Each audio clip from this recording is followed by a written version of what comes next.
نحمده ونصلي على رسوله الكريم اما بعد فقد قال الله تبارك وتعالى كما ورد في الركوع الثاني من سورة التغابن اعوذ بالله من الشيطان الرجيم بسم الله الرحمن الرحيم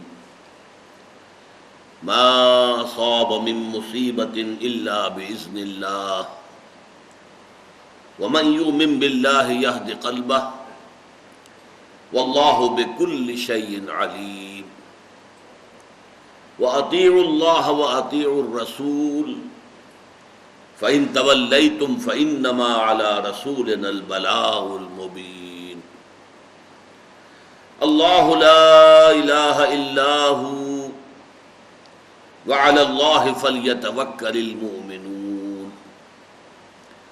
يا أيها الذين آمنوا إن من أزواجكم وأولادكم عدوا لكم فاحذروهم وإن تعفوا وتصفحوا وتغفروا فإن الله غفور رحيم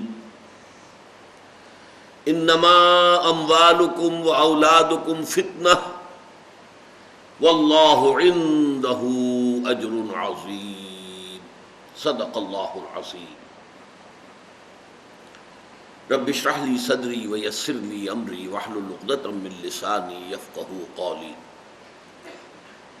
اللهم ربنا الهمنا رشدنا واعذنا من شرور انفسنا اللهم ارنا الحق حقا وارزقنا اتباعه وارنا الباطل باطلا وارزقنا اجتنابه آمین یا رب العالمین۔ سورہ تغابن کے دوسرے رکوع کی پہلی 3 آیات پر ہم ایک حد تک گفتگو کر چکے ہیں، لیکن گزشتہ اتوار کو میری طبیعت کچھ حاضر نہیں تھی، طبیعت خراب تھی، تو میں محسوس کرتا ہوں کہ ان آیات کا جو حق ادا ہونا چاہیے تھا وہ نہیں ہو پایا۔ میں تھوڑا سا اس کے بارے میں مزید عرض کرنا چاہتا ہوں کہ ان 3 آیات میں جو صحیح اسلامی تصوف ہے، جسے میں قرآنی تصوف قرار دوں گا، اس کی مکمل تصویر اور تعبیر آ گئی ہے۔ راضی برضائے رب، رب کی رضا پر راضی رہنا، یہ بات کہ جو بھی کچھ ہوا یا ہوگا وہ اذن رب کے بغیر نہ ہوا ہے نہ ہو سکتا ہے، یہ تو ایمان کا منطقی تقاضا ہے۔ یہاں پتہ تک نہیں ہلتا جب تک کہ اللہ کی اجازت نہ ہو، اذن نہ ہو۔ تو جو کچھ ہوا اللہ کی اجازت سے ہوا، خواہ اس میں درمیان میں کتنے ہی عوامل آ گئے ہوں۔ کسی نے اٹھا کر آپ کو پتھر مارا، لیکن یہ پتھر آپ کو نہیں لگ سکتا تھا اگر اللہ نہ چاہتا۔ پتھر مارنے والے کا عمل اپنی جگہ ہے، لیکن آپ کو اس پتھر کا لگ جانا جو ہے یہ بغیر اذن رب نہیں ہے، لہذا اس کو سمجھیے کہ اللہ کی طرف سے آیا۔ ایک اس میں لطیفہ بھی ہے کہ ایک کوئی درویش یہ کہتا ہوا جا رہا تھا ایک جذب کی کیفیت میں، جو رب کرے سو ہو، جو رب کرے سو ہو، جو رب کرے سو ہو۔ ایک شخص نے اٹھا کر اس کے سر پہ پتھر دے مارا، اس نے پلٹ کر دیکھا تو اس شخص نے کہا مجھے کیا دیکھتے ہو، جو رب کرے سو ہو۔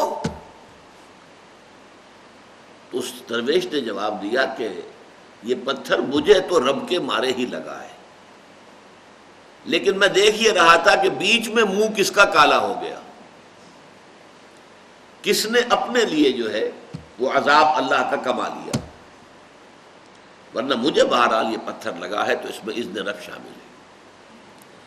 اچھا، اب جو شے اذن رب سے ہو رہی ہے، بندہ مومن کا اگر اپنا تعلق اللہ کے ساتھ مخلصانہ ہے، اس میں منافقت نہیں ہے، اس میں ریا نہیں ہے، اس میں دھوکہ نہیں ہے، اس میں فریب نہیں، مخلص، مخلصین لہ الدین،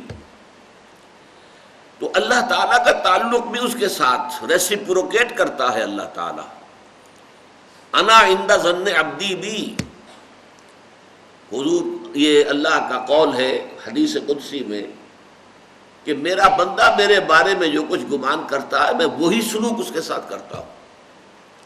اللہ تعالیٰ بھی مخلص ہے، اللہ تعالیٰ کی مرضی کے بغیر کچھ نہیں ہو سکتا، تو یقیناً جو کچھ ہوا ہے اس میں میرے لیے خیر ہے، چاہے فوری طور پر مجھے ناگوار گزرا ہے، مجھے تکلیف ہوئی ہے، میرے لیے یہ شے جو ہے ناپسندیدہ ہے، لیکن ان دی لانگ رن مجھے یقین ہے کہ اس میں خیر ہے۔ بیدک الخیر انک علی کل شیء قدیر، اے اللہ تیرے ہاتھ میں خیر ہی خیر ہے، تو ہر چیز پر قادر ہے۔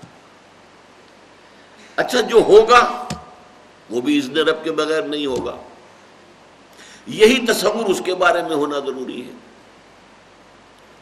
اسی کا نتیجہ یہ نکلتا ہے جس کو قرآن مجید بار بار کہتا ہے، بار بار کہتا ہے، بار بار کہتا ہے، لا خوف علیہم ولا هم یحزنون۔ کیا مطلب اس کا؟ نہ ان پر کوئی خوف ہے نہ حزن سے دو چار ہوتے ہیں۔ عام طور پر یہ سمجھا جاتا ہے کہ یہ آخرت میں ہوگا، آخرت میں تو بتمام و کمال ہوگا، دنیا میں بھی ہوتا ہے۔ خوف کس بات کا بھائی؟ ہوگا وہی جو میرا رب چاہے گا، وہ میرا دوست ہے، میں اس کا ولی، وہ میرا ولی۔ الا ان اولیاء اللہ لا خوف علیہم ولا هم یحزنون، جو اللہ کے ولی ہوتے ہیں، اللہ کے دوست ہوتے ہیں، ان کے نہ کوئی خوف ہوتا ہے نہ حزن ہوتا ہے۔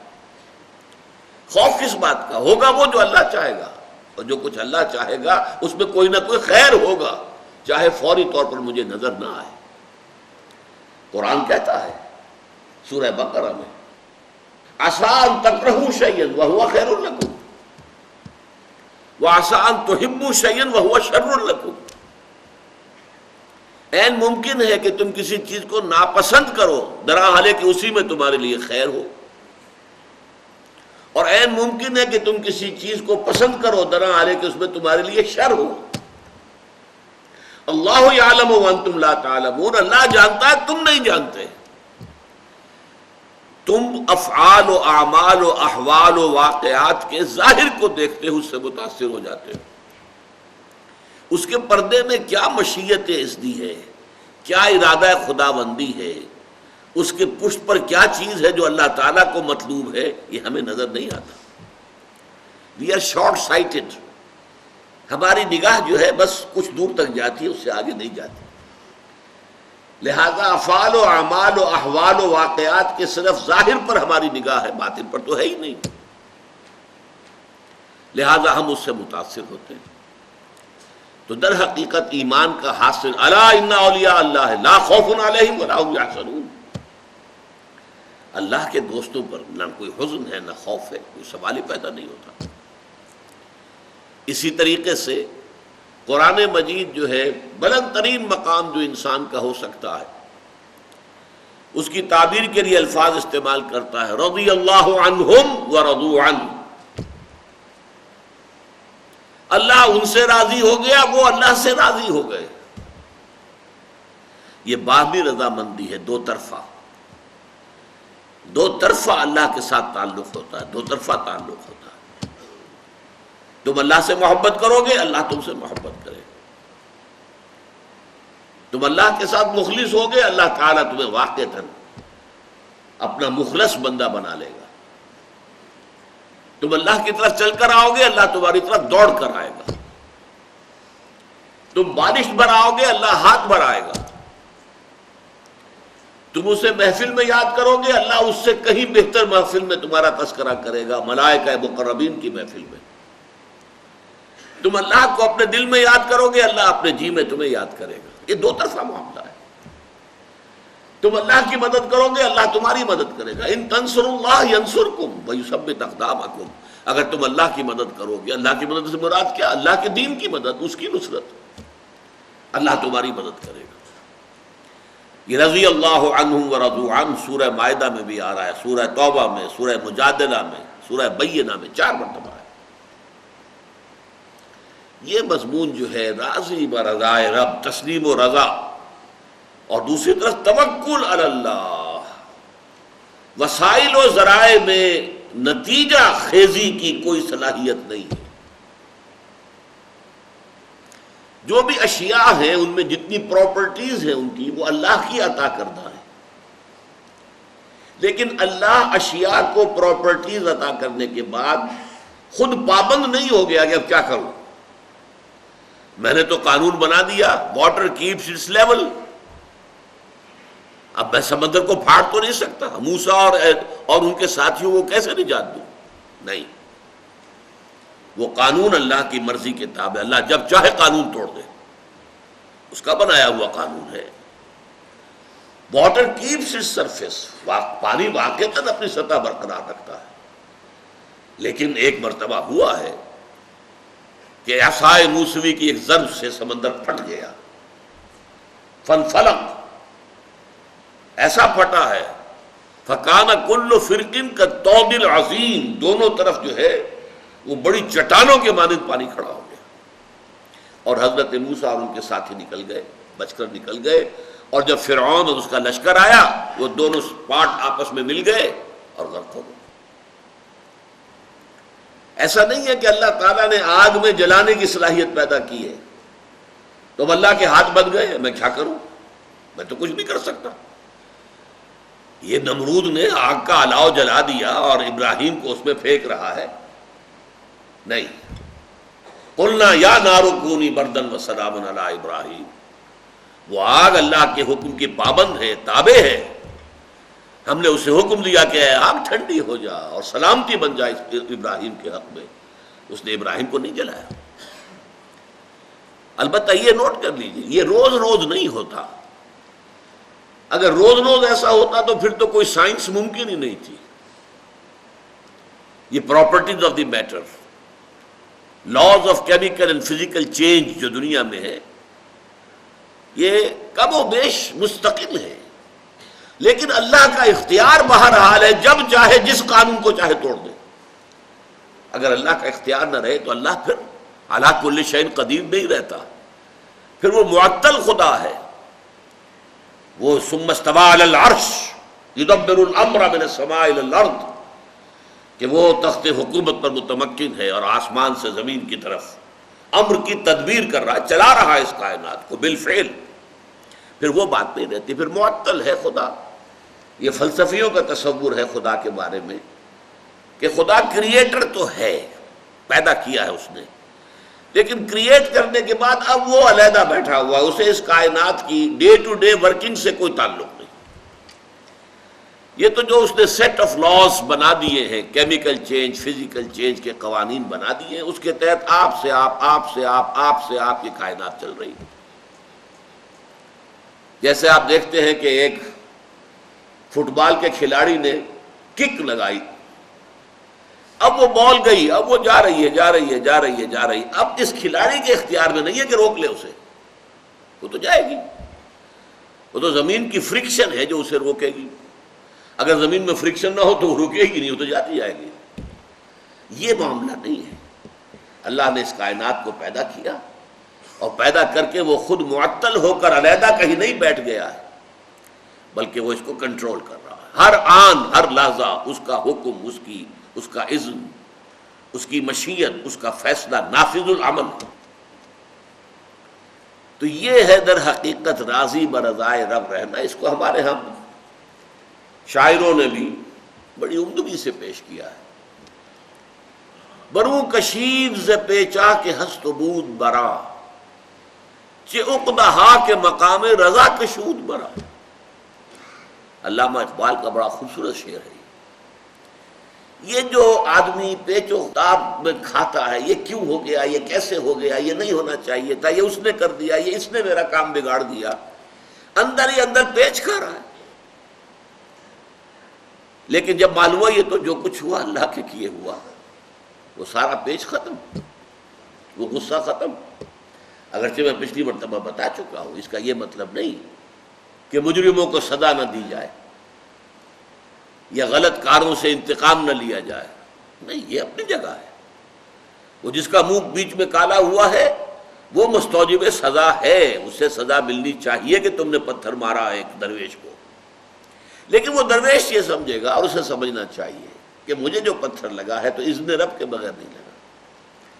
شاید اللہ تعالیٰ میرے دماغ سے کوئی خناس نکالنا چاہتا تھا، شاید کوئی تکبر، کوئی گھمنڈ، کوئی اور خناس میرے دماغ میں جو ہے وہ سوار ہو گیا تھا، جسے اس ضرب نے آ کر نکال دیا. کوئی نہ کوئی خیر ہے اس میں میرے لیے، اس کا انداز یہ ہو. البتہ مجرموں کو سزا دو، اس کے بغیر معاشرہ ٹھیک نہیں رہے گا. وَلَكُمْ فِي الْقِصَاصِ حَيَاتٌ يَا أُولِي الْأَلْبَابِ. برو کشیر ز پیچا کے ہست بود مرا، چے عقدہا کے مقام رضا کشود مرا. کیسے کیسے عقدے ہیں جو اس مقام رضا نے میرے لیے کھول دیے. کسی نے کچھ کر دیا، کتنا آسان ہو جائے گا معاف کرنا. اچھا میں معاف کرتا ہوں، اس لیے کہ مجھے اگر لگا ہے تو یہ صرف تمہارے مارے نہیں لگا ہے، یہ اللہ تعالیٰ کی مرضی سے لگا. آسان ہو گیا نا. اگر 100% اسی کی طرف منسوب کرو گے تم نے کیا یہ، تو پھر اس کو معاف کرنا آسان نہیں ہوگا. توکل علی اللہ، اس کے معنی بھی بتا چکا ہوں. یہ معنی نہیں ہے کہ محنت نہ کرو، مشقت نہ کرو، اسباب و وسائل حاصل کرنے کی کوشش نہ. نہیں، اعدوا لهم ما استطعتم، اپنے امکان بھر جو کچھ کر سکتے ہو کر گزرو، جتنا سامان جمع کر سکتے ہو جمع کرو، لیکن کبھی یہ نہ سمجھنا کہ نتیجہ جو ہے وہ ان وسائل اور ذرائع کے اوپر ہے. وہ اللہ تعالیٰ کے اختیار میں ہے. وسائل دھرے رہ جائیں گے، کوئی نتیجہ نہیں نکلے گا اگر اللہ کی مرضی نہیں، اور بغیر وسائل کے نتیجہ نکل آئے گا اگر اللہ چاہے. توکل اللہ پر اور راضی برضا اللہ کے ساتھ، اور ان دونوں کو جمع کر دیں تو پھر کہتے ہیں تفویض الامر الی اللہ، اللہ کے حوالے اپنی بات کر دینا. اے اللہ تو کر جو کرنا چاہتا. دیکھیے اس کا ایک بڑا باریک نتیجہ نکلتا ہے. ہم دعا کرتے ہیں اللہ یوں کر دے، کیا مطلب؟ ہم اللہ کو پڑھا رہے ہیں، سکھا رہے ہیں؟ کیا ہم زیادہ بہتر جانتے ہیں اللہ سے؟ کیا پتہ جو ہم مانگ رہے ہیں اس میں خیر ہے بھی کہ نہیں ہے؟ اللہ یعلم وانتم لا تعلمون. عسیٰ ان تکرہوا شیئا وہو خیر لکم. اے اللہ ایسا نہ ہو جائے، ہو سکتا ہے اسی میں خیر ہو، اور اے اللہ ایسا ہو جائے، ہو سکتا ہے اس میں شر ہو. شر مانگ رہے ہو. وَيَدْعُو الْإِنسَانُ بِالشَّرِّ دُعَاءَهُ بِالْخَيْرِ. انسان کا حال تو یہ ہے کہ بظاہر تو وہ خیر مانگ رہا ہوتا ہے، حقیقت میں اپنے لیے شر مانگ رہا ہوتا ہے. جو چیز مانگ رہا ہے اس کے حق میں شر ہے، اسے معلوم نہیں ہے. دیکھیے دعا کی نفی ہو جائے گی بالکل. میں اللہ کو کیا پڑھاؤں، کیا سکھاؤں؟ وہ سب کچھ جانتا ہے. افوض امری الی اللہ، میں اپنا معاملہ اللہ کے حوالے کرتا ہوں. ان اللہ بصیر بالعباد، اللہ اپنے بندوں کو دیکھ رہا ہے، اسے میرے حالات کا علم ہے، میرے مسائل کا علم ہے، میری مشکلات کا علم ہے. کوئی چیز میں اس کے علم میں اضافہ نہیں کر سکتا.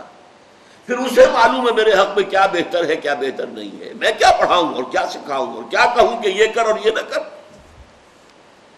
ساری دعائیں ختم ہو کر صرف دعائیں رہ جائیں گی اے اللہ ہدایت دے، اے اللہ ہدایت پر استقامت عطا فرما. اور فرض کیجئے کہ آپ کے ذہن میں کوئی بات، کسی چیز کا رجحان ایسا ہو جائے تو اچھا ہے، پیدا ہو ہی گیا، تب بھی آپ دعا کیا کریں گے؟ اس کا نام دعا استخارہ ہے، جس کے بارے میں صحابہ فرماتے ہیں کہ حضور نے ہمیں یہ دعا استخارہ ایسے سمجھائی اور سکھائی اور پڑھائی جیسے قرآن. وہ استخارہ کیا ہے؟ اے اللہ میرے ذہن میں یہ بات آ رہی ہے، لیکن اللہم انی استخیرک بعلمک واستقدرک بقدرتک. اے اللہ میں خیر کا طالب ہوں تیرے علم سے اور تیری قدرت سے. فإنک تعلم ولا اعلم، تو جانتا میں نہیں جانتا. وتقدر ولا اقدر، اور تجھے اختیار حاصل ہے مجھے کوئی اختیار حاصل نہیں. اللہم ان کنت تعلم، اے اللہ اگر تیرے علم میں یہ ہے ان ھذا الامر، کہ یہ معاملہ جو میرے دماغ میں آیا ہے، ان ھذا الامر خیر لی فی دینی و معاشی و عاقبت امری، اگر یہ واقعتاً میرے حق میں خیر ہے دینی اعتبار سے بھی، دنیاوی اعتبار سے بھی اور آخرت کے اعتبار سے بھی، فاقدرہ لی و یسرہ لی ثم بارک لی فیہ، تو پھر اس چیز کو میرے لیے مقدر کر دے، آسان کر دے، مجھے وہ شے دے دے، اور پھر مجھے اس میں برکت بھی عطا فرما دے۔ وَإِن كُنتَ تَعْلَمُ أَنَّ هَذَا الْأَمْرَ شَرٌّ لِّي فِي دِينِي وَمَعَاشِي وَعَاقِبَةِ أَمْرِي، اگر تیرے علم میں یہ ہے کہ یہ معاملہ شر ہے، جو میرے دماغ میں تو آیا ہے لیکن یہ معاملہ شر ہے میرے لیے، میری دنیا کے اعتبار سے بھی، میرے دین کے اعتبار سے بھی، آخرت کے اعتبار سے بھی، فَاصْرِفْهُ عَنِّي، تو اے اللہ اس کو مجھ سے دور کر دے، وَاصْرِفْنِي عَنْهُ، مجھے اس سے دور کر دے، اسے مجھ سے دور کر دے، وَاقْدُرْ لِي الْخَيْرَ حَيْثُ كَانَ، اور میرے لیے طے فرما دے خیر بھلائی جہاں بھی کہیں میں ہوں، ثُمَّ أَرْضِنِي بِهِ، پھر مجھے اس پر راضی کر دے، میرے دل میں کوئی شکوہ نہ رہے، یہ نہ یوں نہ ہوتا یہ ہو جاتا، نہیں، پھر اللہ پر گویا کہ ووٹ آف نو کانفیڈنس ہے، یہ یوں ہو جاتا یوں نہ ہوتا، کیا ہے اللہ نے تو in a way it's a vote of confidence, no confidence in اللہ۔ یہ ہیں اصل میں چیزیں ایمان کے اصل حقائق۔ جو شخص ان کے اس کیفیت کے جتنا نزدیک ہوگا اتنا ہی واقعتاً ایمان اس کی دلوں کی، اس کے اعصاب، اس کی سوچ، اس کی گہرائیوں میں اتر گیا، اور جتنا اس کیفیت سے محروم ہوگا، چاہے اس نے داڑھی کتنی لمبی کر لی ہو اور جبہ قبا یہ وہ سب کچھ کر لیا ہو، حقیقت ایمان سے بہرہ بر نہیں۔ اس سلسلے میں 2 حدیثیں بھی آپ کو سنانا چاہتا ہوں۔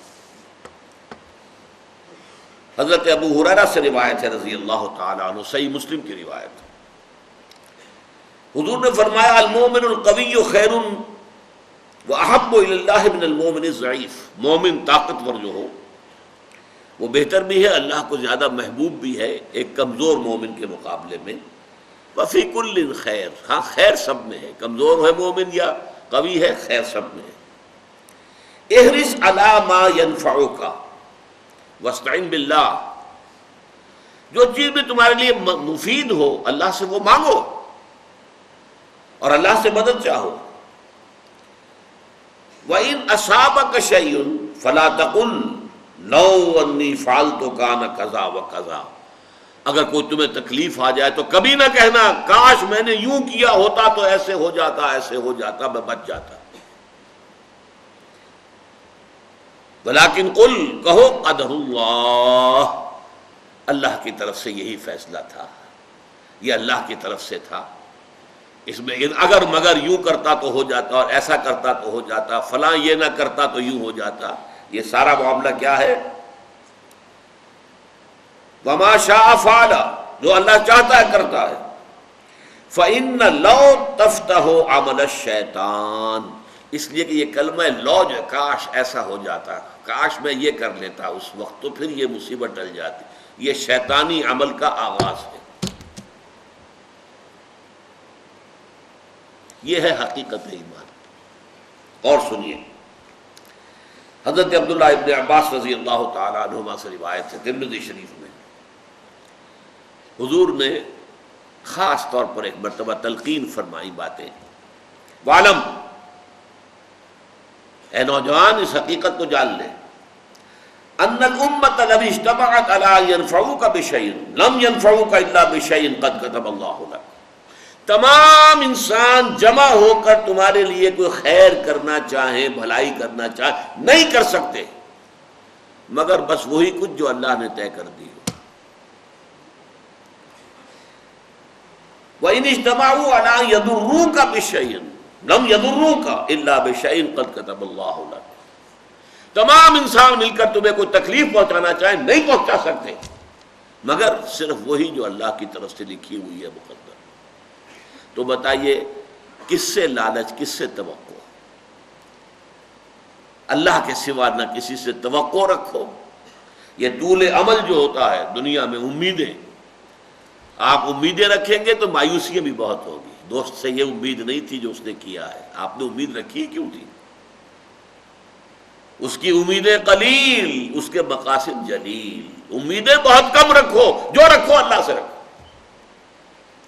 ماں سوى اللہ سے امید نہ رکھو۔ اس کی امیدیں قلیل، اس کے مقاصد جلیل۔ زندگی کے اندر اپنے مقاصد بلند کرنا۔ بڑا پیارا ایک واقعہ ہوا تھا، مولانا محمد علی جوہر رحمۃ اللہ علیہ ایک دفعہ جیل گئے تو ان کی ایک بیٹی جوان بیمار ہوئی اور فوت ہو گئی۔ دوسری دفعہ جیل گئے تو ایک اور بیٹی اسی مرض میں مبتلا ہو گئی۔ جیل میں اطلاع آئی، جیل سے خط لکھا لیکن نظم کی شکل میں، تیری صحت ہمیں منظور ہے لیکن اس کو نہیں منظور تو ہم کو بھی منظور نہیں۔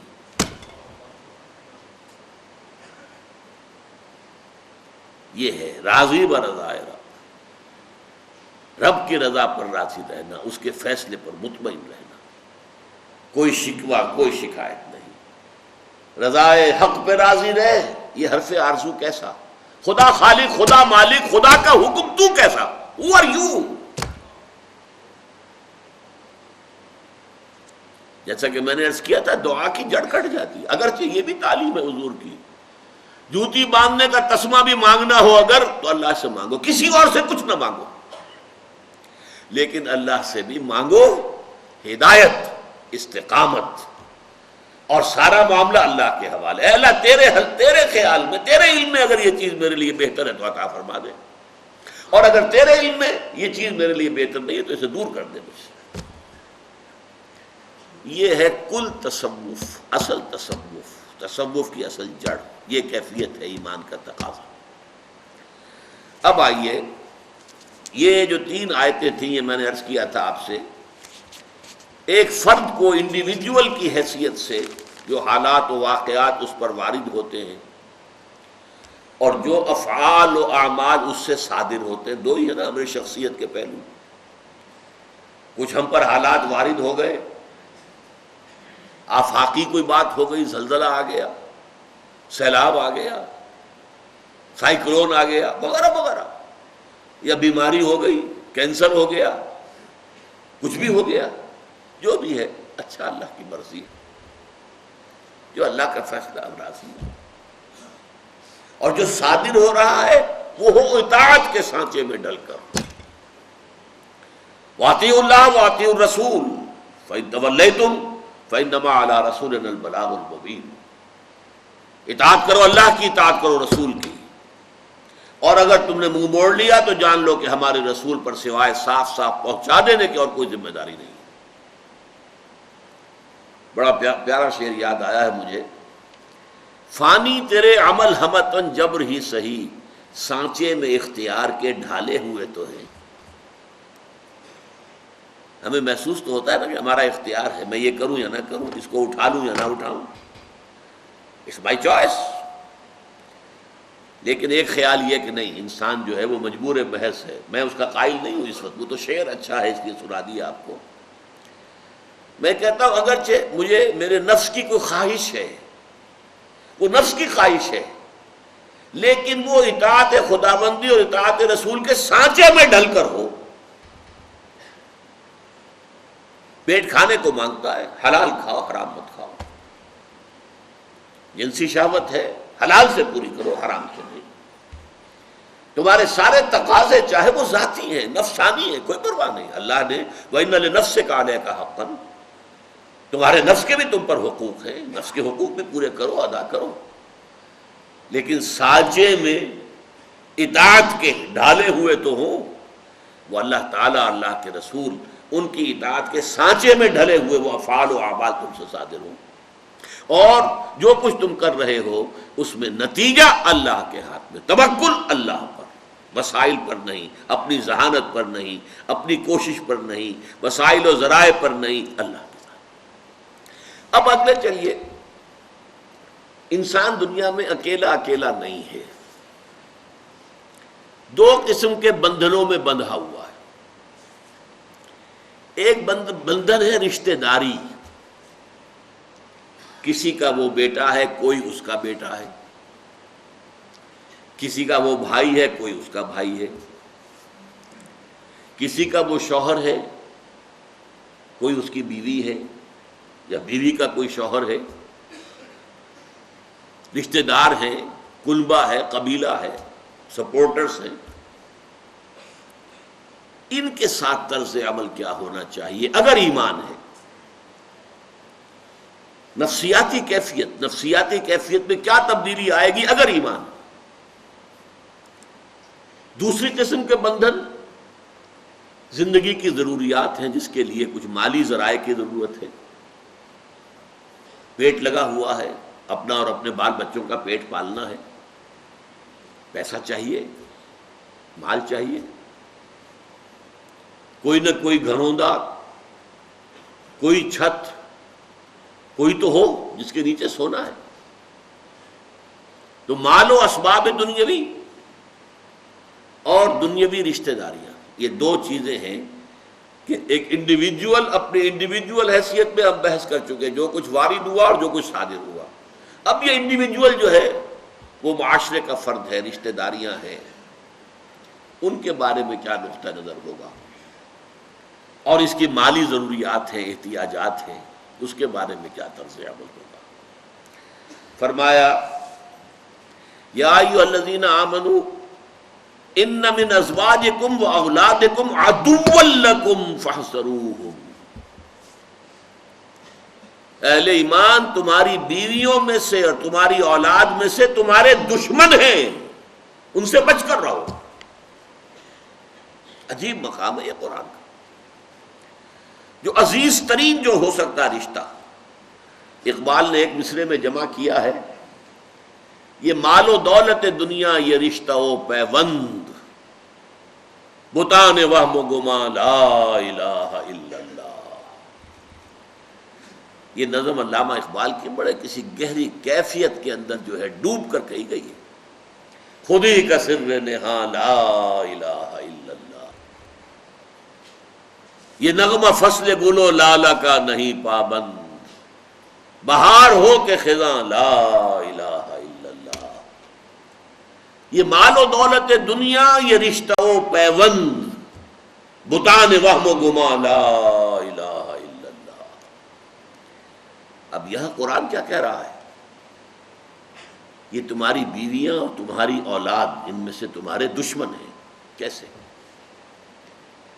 ان کی فطری محبت اللہ نے تمہارے دلوں میں ڈالی ہوئی ہے، فطری ہے کہ نہیں؟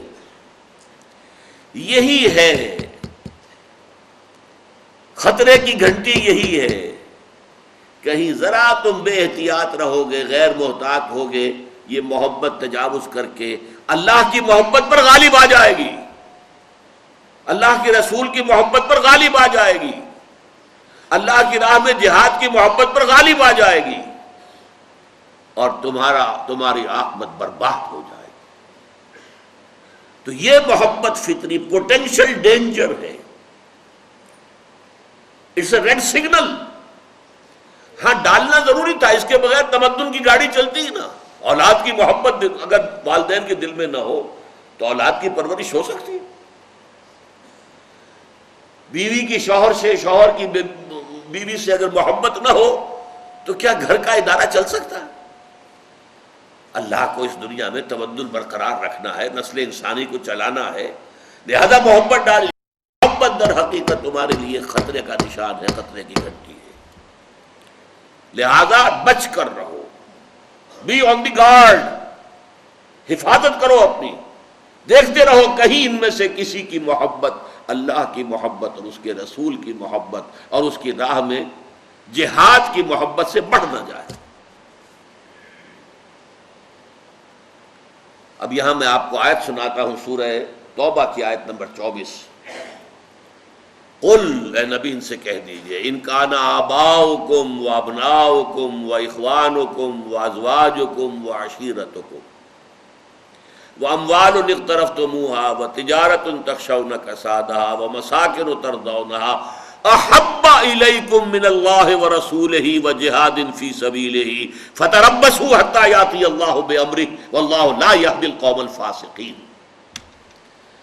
اے لوگوں کان کھول کر سن لو، اگر تمہیں اپنے باپ، اپنے بیٹے، اپنے بھائی، اپنی بیویاں، اپنے رشتہ دار اور وہ مال جو تم نے جمع کیا ہے محبوب ہے، اور وہ کاروبار جو بڑی مشکل سے جمایا ہے، اس میں کساد کا، مندے کا تمہیں خوف رہتا ہے، اور وہ گھر جو تم نے بنائے ہیں، محل بنائے ہیں، حویلیاں بنائی ہیں، کوٹھیاں بنائی ہیں جو تمہیں بہت محبوب ہیں، اگر یہ 8 چیزیں، اب 8 میں 5 کیا ہے؟ رشتہ و پیوند، باپ بیٹا بھائی بیوی رشتہ دار، 3 ہے مال، مال تجارت اور جائیداد، یہ 8 چیزوں کی محبت اگر تمہارے دل میں 3 محبتوں سے زیادہ ہے، اللہ کی محبت، رسول کی محبت، اللہ کی راہ میں جہاد کی محبت، تو جاؤ دفع ہو جاؤ، اللہ کا تم سے کوئی سروکار نہیں، اور اللہ ایسے ناہنجاروں کو، ایسے نافرمانوں کو زبردستی ہدایت نہیں دیتا. Go and wait. یہ ہے وہ محبت. یا ایھا الذین آمنوا ان من ازواجکم واولادکم عدوا لکم فاحذروہ. البتہ من کہا ہے، سب ایسے نہیں ہوتے. حضرت خدیجہ بھی تو تھی نا، وہ تو ہر مرحلے پر معاون تھی حضور کی. بیویاں ایسی بھی ہوتی ہیں، اللہ تعالیٰ عطا فرما دے جس کو فرما دے. اولاد ایسی بھی ہوتی ہے جو والدین کے لیے ایسٹ بن جائے، صدقہ جاریہ بن جائے. عام قاعدہ کیا ہے، عام قانون کیا ہے کہ ان کی محبت، انہیں اچھے سے اچھا کھلانا ہے، اچھے سے اچھا پہنانا ہے، تعلیم اعلیٰ کرانی ہے، امریکن اسکول میں داخل کرنا ہے. جائز ذرائع سے ممکن نہیں ہے، حرام سے کماؤ، مارے گئے، برباد ہو گئے. حضور نے فرمایا سب سے بڑا بدبخت وہ ہے جو دوسروں کی دنیا بنانے کے لیے اپنی عاقبت برباد کر. تم اولاد کی دنیا بنا رہے ہو اور اپنی عاقبت برباد کر رہے ہو.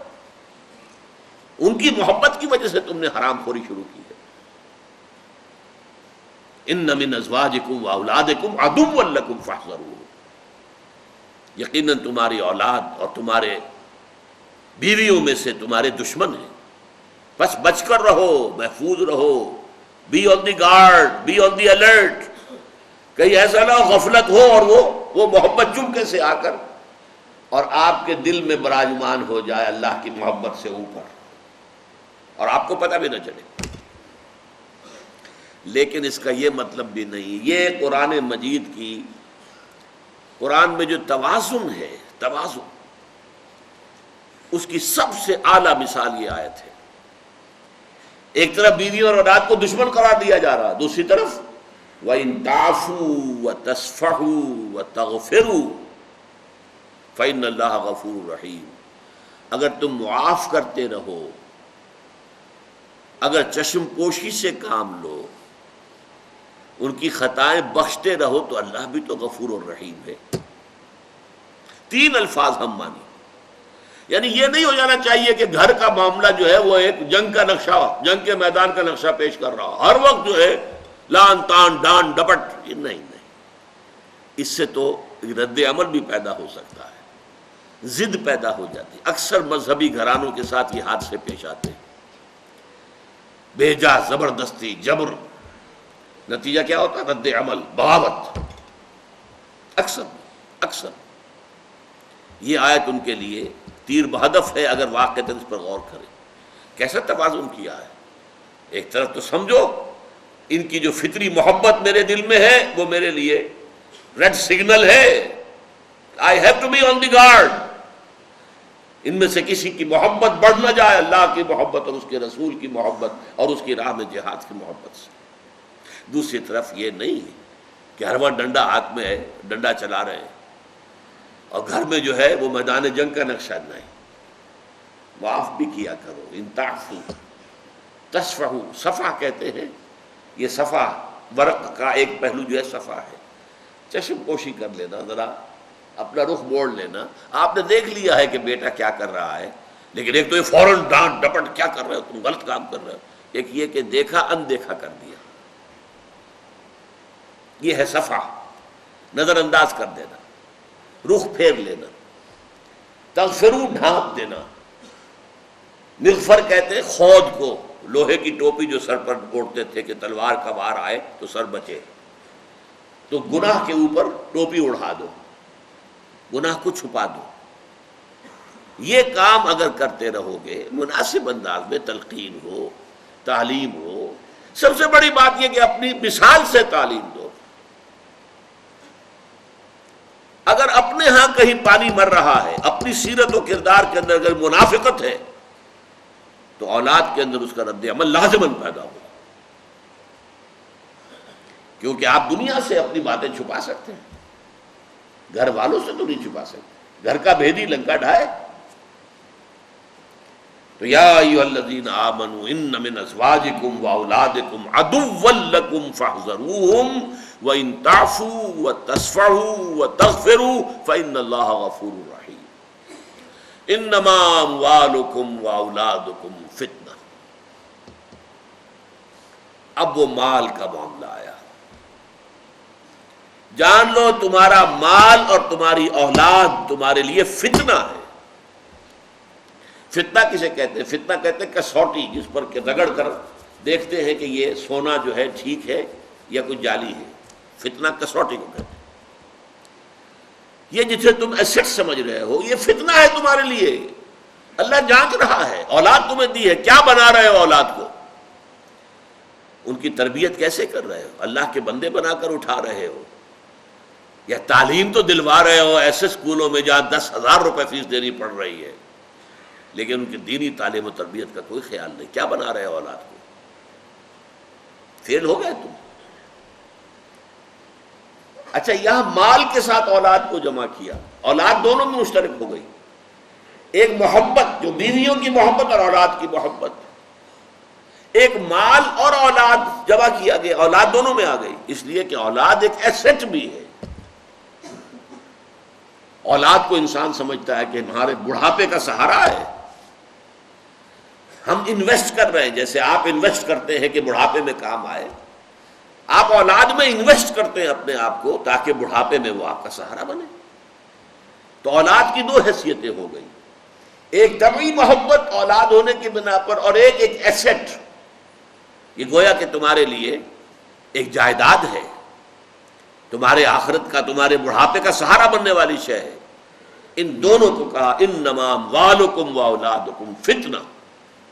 یہ فتنہ ہے، اللہ آزما رہا ہے.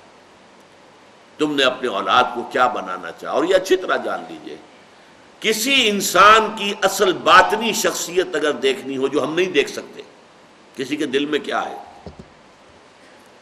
لیکن اس کی باطنی شخصیت حویدہ ہو جاتی ہے اس سے کہ وہ اپنی اولاد کو کیا بنانے کی کوشش کر رہا ہے.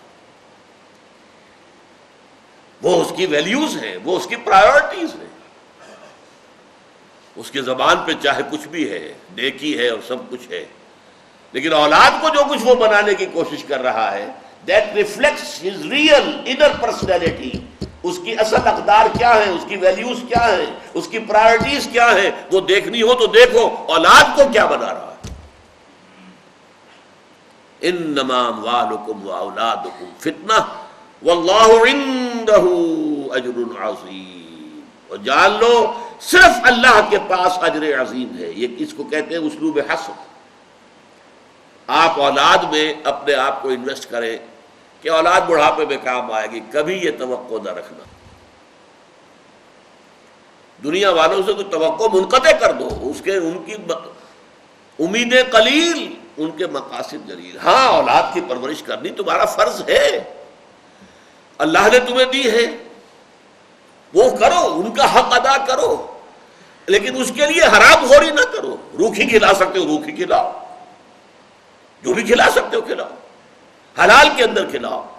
اور انہیں جو بھی کچھ بنانے کی کوشش کرو کہ وہ اللہ کے دین کے خادم بن کر اٹھے، اللہ کے بندے اور بندیاں بن کر اٹھے، اللہ کے فرما بردار بن کر اٹھے. اپنی سے کوشش کرو اور کبھی توقع نہ رکھنا. اجر صرف اللہ کے پاس ہے، کسی کے پاس اجر نہیں ہے. یہاں تو مجھے ایک ہسٹری آف انگلینڈ میں ایک واقعہ آتا ہے کہ ایک بادشاہ تھا، بہت حریص تھا، بہت دولت جمع کرنا چاہتا تھا. اس کا جو وزیر تھا، اس کو کہا جاتا تھا یہ ایسا کانٹا ہے، ہر جگہ سے پیسہ نکال کے لا کے بادشاہ کے لیے جمع کرا دیتا ہے. جہاں دیکھا کوئی شخص زیادہ خرچ کرتا، اچھا تمہارا معلوم ہوتا ہے مال زیادہ ہے، لاؤ بادشاہ کے لیے نکالو. جہاں دیکھا کوئی شخص برے حال میں، تم بڑے بخیل لگتے ہو، تم نے بہت کم مال اپنے پاس رکھا ہوگا، نکالو. آخری عمر میں بادشاہ نے پھر اسے ذلیل کیا.